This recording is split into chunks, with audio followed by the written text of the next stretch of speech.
Hi, everybody. Welcome. How are you? Welcome to episode 196. 4 more, and we're at the big 200. How are you? I hope you are well. Things to talk about today, things to say, matters to address, things to acquiesce, women to undress, consensually, though. You know what I'm saying? So, how are you guys? What's new? What's going on? Just me today. The battles are getting bad. I don't even know how to really describe it. I've been leaked photos. They're not allowed to have cameras, not even press, on the battlefield. And the things that I've been seeing from Neo-Vietnam is just, it's scary.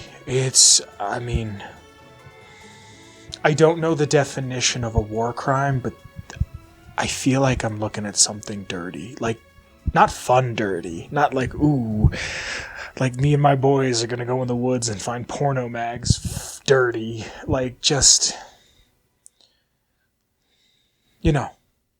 So, just pray, or thoughts and prayers, and send well wishes. Just, Kyle's, he's a papa.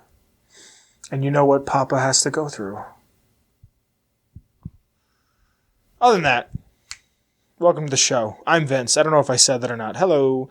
I am here to talk about some things today, some fun stuff. We're going to talk about Starfield at the end of the program. But first, I kind of want to get off into... I want to get into something that means a lot to me. And it's E3. It's officially been canceled for this year.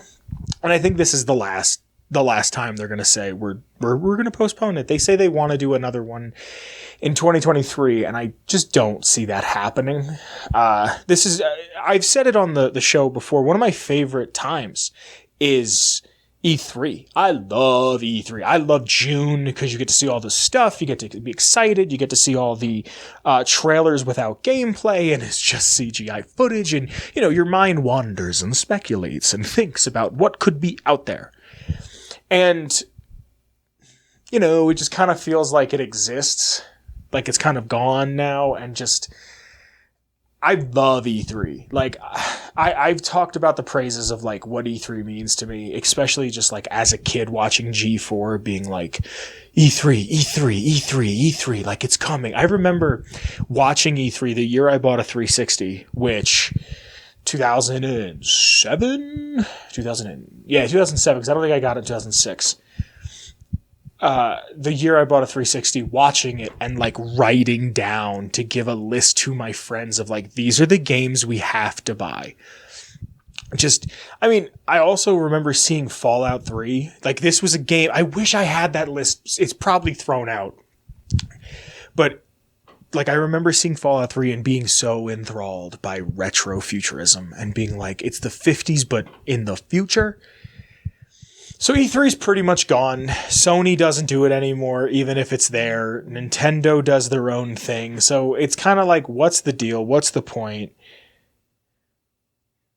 But still, E3 means just like, I always wanted to have like a bunch of friends over and have an E3 party and just be like, hey guys, let's order some pizzas. Let's get some wings, some chips, some sody pops, and just watch E3 and go, oh, and just soy pog the whole time. Just have a good time.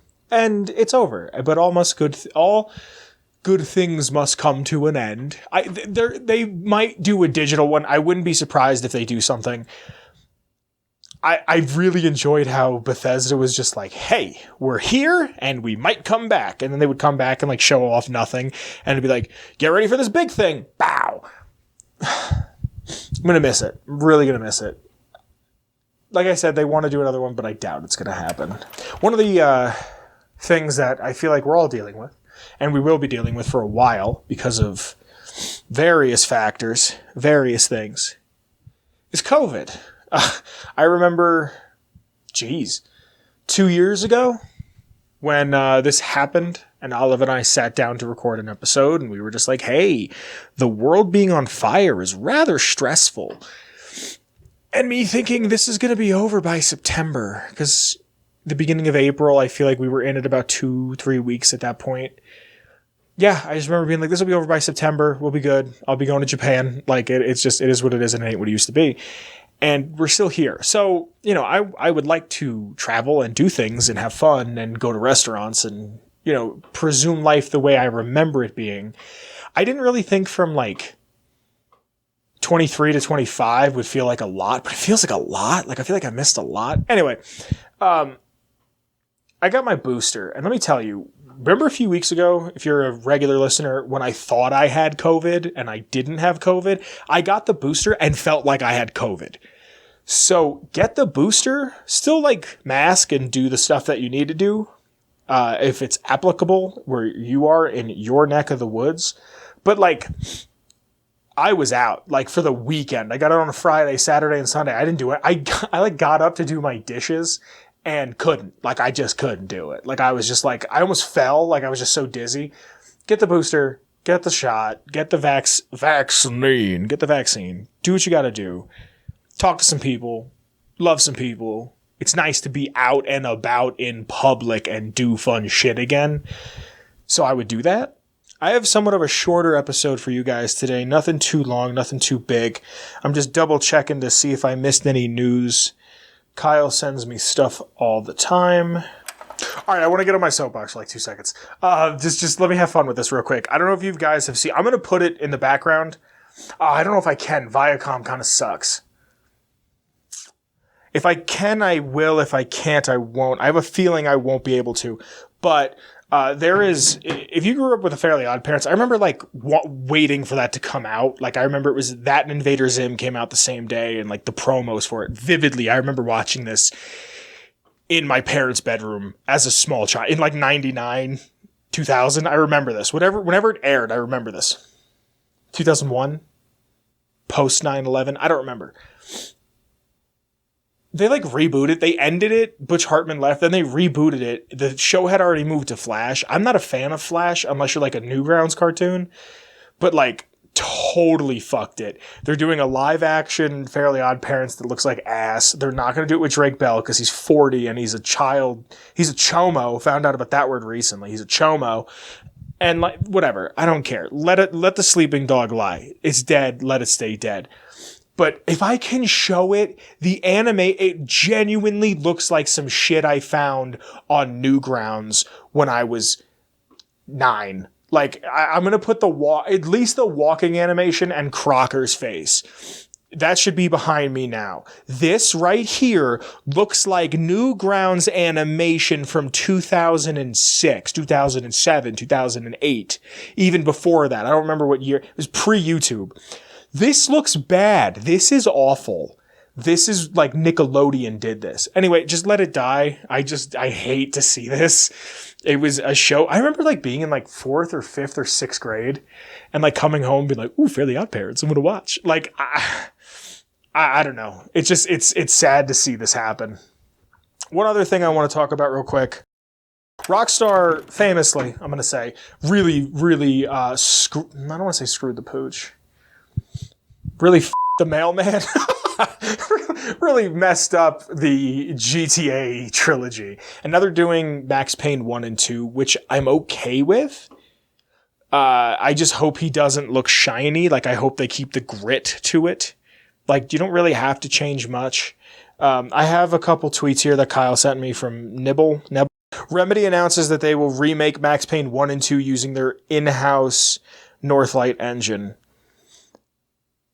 Cool. Standalone title, 1 and 2. It's developed for next gen and PC. Nice.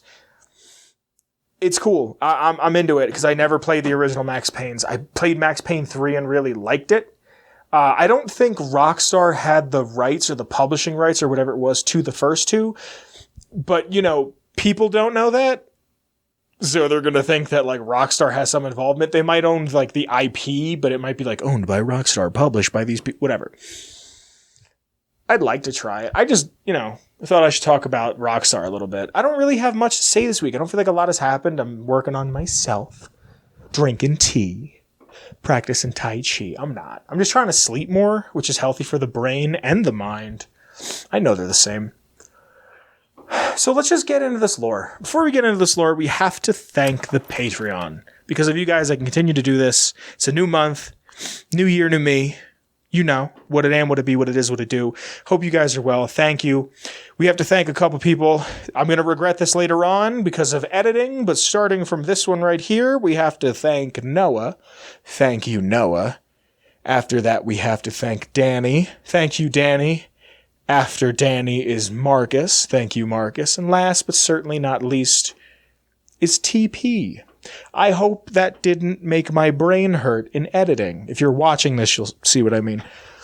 If it did, I'm sorry, me in like 24 hours. Now we got to get into lore. And I've been asking the Discord pretty much all the time. There's been a few weeks I've missed. Hey guys, what's a question? What's a thing? I'll say like, hey, I was thinking of a Fallout faction. First person to put the flag. It was the carryover from last week. Now, I thought this one would have been easy for those who have listened to the show before and have heard me prattle on about what one of my favorite factions in the Waste is.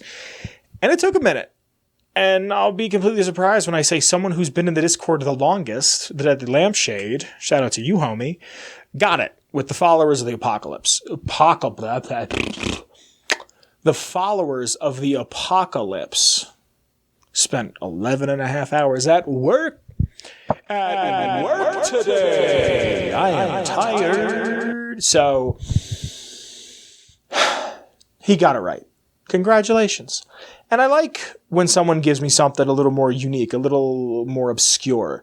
Even though it is a part of one of the main DLCs of New Vegas, I feel like it's something that we don't talk about as like a community, as the community of Fallout. We don't talk about where they came from. We don't talk about where they go. We don't talk about them, Cotton Eye Joe. The Tunnelers were picked from Lamp. And I'll be honest, I don't really know much about them other than there's that one point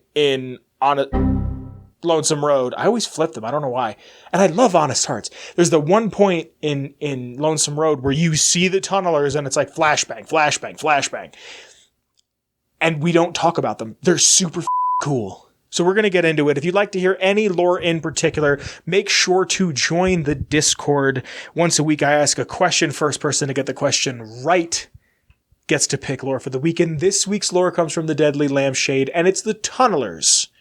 From Honest... Again, I almost did it. The Tunnelers from Fallout New Vegas' DLC Lonesome Road. So I get all of my lore off of fallout.fandom.com.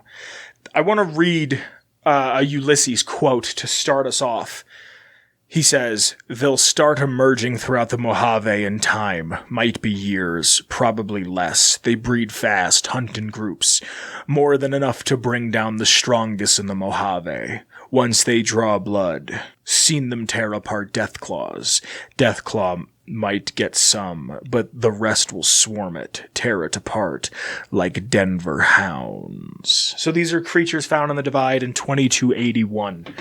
Now, Ulysses thinks that they could be the product of the Great War itself. After the bombs fell, people naturally went underground to hide, to look for shelter. And he believes that the radiation to them being underground, all of that kind of amplified, kept them under there and rapidly mutated them. They're reptilian humanoids, which I never really thought about because that really dog shit mod came out. What the heck? The Frontier came out and they had like reptile people. And I could, like, after reading this, I can see them trying to make it work if they wrapped it into this and didn't just steal assets and flip them for a mod. So for those of you who went to public school like myself, these are bioluminescent creatures. And I wasn't exactly sure what that means. A bioluminescence on an animal is a living organism that produces its own light. So like a firefly, a lightning bug, depending on where you are, they have different names. Anglerfish, pretty much things that are in like the Marianas Trench, the depths of the ocean that we know not about. They're bioluminescent. They have to produce their own light so they can see. And I mean, we can see them too. They have these large bioluminescent eyes that give off this light, and these massive razor sharp toothy grins that tear apart whatever flesh they dig into. These spikes on their shoulders and their head, just to add a little insult to injury. I believe I'm going to read a couple things off the wiki in a bit, but I believe, if I'm not mistaken, they're reskins of Trogs in the best way. The Trogs from the pit, they took them and they scaled them a little differently. They morphed them a couple different ways, and they made these tunnelers. Now, they're very adverse to sensory stimulation. Meaning that when you first encounter them, they tell you, like, here's flashbangs. Use these flashbangs. There's flashbangs. I'll go over what their weaknesses are, but I remember flashbangs and flamers. They don't like the light. They don't like the bright. So if you have a flame, you have a big flamethrower, it helps taking them out. Because of them being underground, this is something I'd really like to see explored. Because of them being underground and mutating and evolving, they've become quadrupeds. They're quadrupedal, meaning they move around on 4 limbs, which I never really even picked up on. That's why I never made the connection of them being humans. I assumed that they were some sort of a lizard, much like the Deathclaw that evolved from a gecko. Let's double check that one. Excuse me. Jackson's chameleons. I don't know why I always think geckos. A mutation of that, but they became bipedal. They can roar now. They're not supposed to. Goros can speak. They play with it. I actually, I don't mind Fallout 4's redesign of Deathclaws, but there's a certain charm to the Fallout 3 and New Vegas ones. I never put 2 and 2 together and said, oh, they're quadrupedal, humanoid. Like, they're not Homo erectus. Like, they're a branch off, but why are they scaly? It's really neat that there's not much known about them. I actually really like that about the tunnelers. Now, this I don't agree with for multiple reasons. It's on the wiki. I'm going to read my notes that I have written down. But I don't believe this because of, I've said before how Lonesome Road does this, where it's like, this is your story. This is an RPG, but you went here, you went to the Divide, you did this. Not a fan of that. But what it says, what I have written down is when the courier was contracted by NCR to deliver a package from Navarro, tunnelers may have set off the nuke underground that never went off. That part, the second part, tunnelers may have set off the nuke underground, that I'm more okay with than the courier, because my character, I don't know that my character did that. Unless I made that my canon for my character. Now this explosion nuked and this area creating the Divide with the winds and making this hellish landscape because of this going off. And I feel like this is something that's not really talked about a lot in a lot of apocalypse fiction with bombs going off, especially huge nuclear bombs, is earthquakes. When you would shift tectonic plates, this happens. An earthquake happens and it brought them topside. They can't take the light, so they primarily stay underground. There's a few times where they come out. There's that one part under it's right before the highway with the Deathclaws on it in Lonesome Road where you run into them. There's like a hidden Deathclaw there that's like super hard to kill too. What I'm getting at is they're pretty much underground. Again, to reference that same quote that I said about Ulysses, when I was reading this, I go, I don't really see this happening. Like, think about it. Tunnelers, yeah, they're ferocious. Maybe ferocious isn't the word. They're savage beasts. They're thinking about reproducing, eating, sleeping, and drinking. Like, that's it. They have 4 needs. They have 4 wants. That's it. And I thought I don't really think they have the capability to get to the Mojave. I really didn't. And I thought about it and I said, no, the Mojave actually would have a ton. If you're in the city, like if you're in Vegas, if you're in New Vegas, there are tons of opportunities. There is in Freeside, Red Lucy operates in the sewers. The dam, they could get in the dam. That's all like undergroundy shit. That's how the Legion gets in. That type of stuff. Like, they could be a real menace. Do I think settlements like Good Springs would be affected? No, absolutely not. Maybe here and there, but it seems like they're tunneling in things that are pre-existing. I do believe they go underground, but I doubt they're going to make huge nests under Good Springs. I doubt they're going to make huge nests near Jacobstown. Jacobstown's going to be fine. Jacobstown is going to be alrighty okay. That settlement is more than good. I could see Vegas really being affected. There's a lot of people there. There's a lot of traffic. There's a lot of movement. I would not doubt they have some sort of a sonar where they can pick up on vibrations. It's not stated. That's my own thing that I'm saying I could see. I think this could be a huge problem. All of the waterworks, like there's the The NCR has that underground facility. I can't remember the name of it, but there's a couple different points, not only in Freeside. Freeside, I feel like would be hit the hardest, especially with the followers. The followers would be constantly trying to help people. I really didn't think about how much of a problem tunnelers could be. And like, what happens if tunnelers get to some place like the Madre and they get affected by the cloud? Like, what happens there? What happens if the tunnelers get elsewhere? I think this could be something that they could explore in the show a little bit, maybe. Bring up Hopeville a couple times. Click clack. Either way, I like these people a lot. I'm going to read some things off of the wiki real quick, just because I didn't write them down. Flare guns, flashbangs. So their weaknesses are flashbangs and flare guns and flamers. Flashbangs, these will startle them and cause them to run away. Flare guns, tunnelers will only be frightened by the flare gun if they're hit. And flamers, although not directly damaging them with any effects other than fire damage, firing a flamer at them usually causes them to burrow and resurface at another location. There's a couple different variants of tunnelers. There's basic tunnelers, hulking tunnelers. They're a little bigger. Everything should be behind me. Hulking tunnelers, venomous tunnelers, self-explanatory. Tunneler Queen, always the one you got to look out for. Tunnelers are marked as neutral on the compass when engaging from underground, and they do not take double damage from headshots. Cool. The tunnelers are directly inspired from the creature from the movie The Mole People. What year is The Mole People from? I bet I was 56. I bet I'd love this. Behind me is just, I'm going to leave this in because it's silly. Behind me is the poster. There's a fun bug here. Sometimes when attacking in VATS, no matter where you're on, they just don't take damage. That's good. That's the tunnelers, my friends. That's really all I have to say. Thanks for checking this one out. This is a fun one. I like stuff like this. If you want to hear any lore, make sure you say something when I ask the question of the week. That is lore. Hey, hi. Hey guys, Vince here. Real quick, I'm interjecting myself. I've recorded this at the end of the show, and I'm putting it in here. If you guys ever make memes or art or whatever of the show or of me or of Papa Kyle, anything, I'm going to display them here.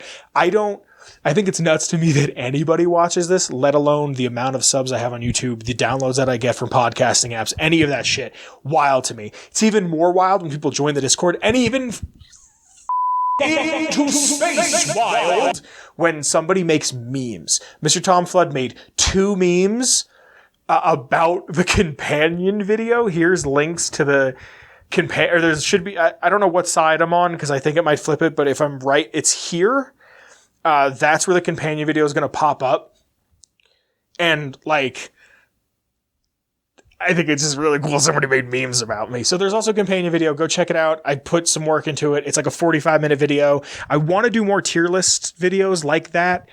Let me know what you want to see. Let me know what you want to hear. Comments, Discord, Twitter, all of it, please. I love you. I'm going back to the end of the show when I recorded this because I forgot to write this down in my notes.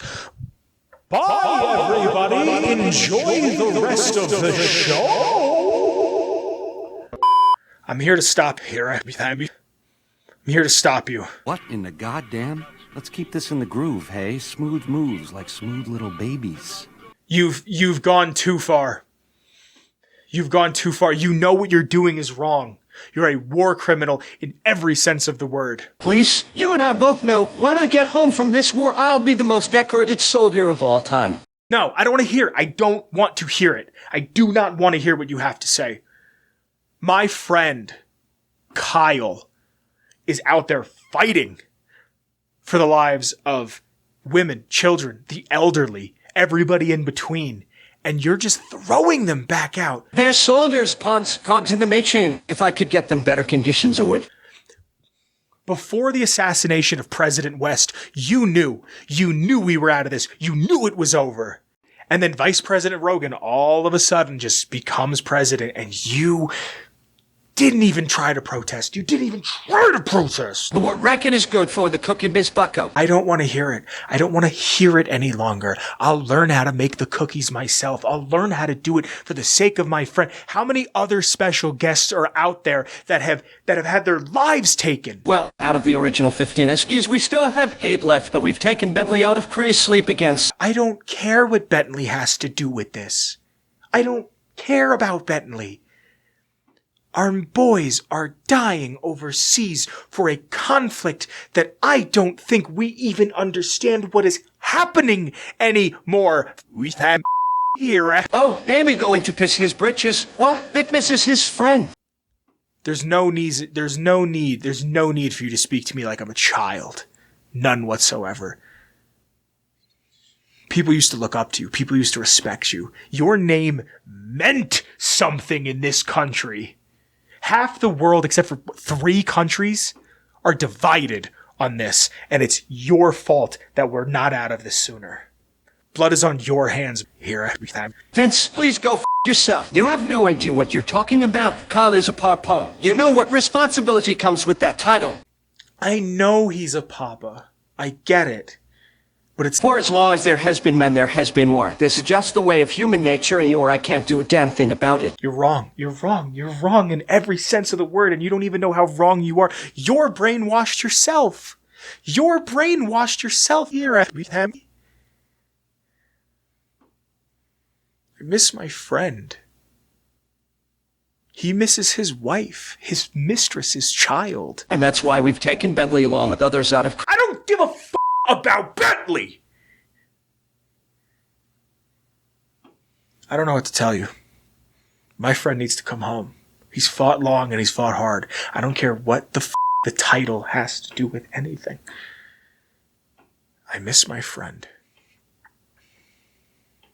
Alright, so next up, I play music, kind of helps me like concentrate. I can kind of like bop around, but I forget that you guys can't hear the music.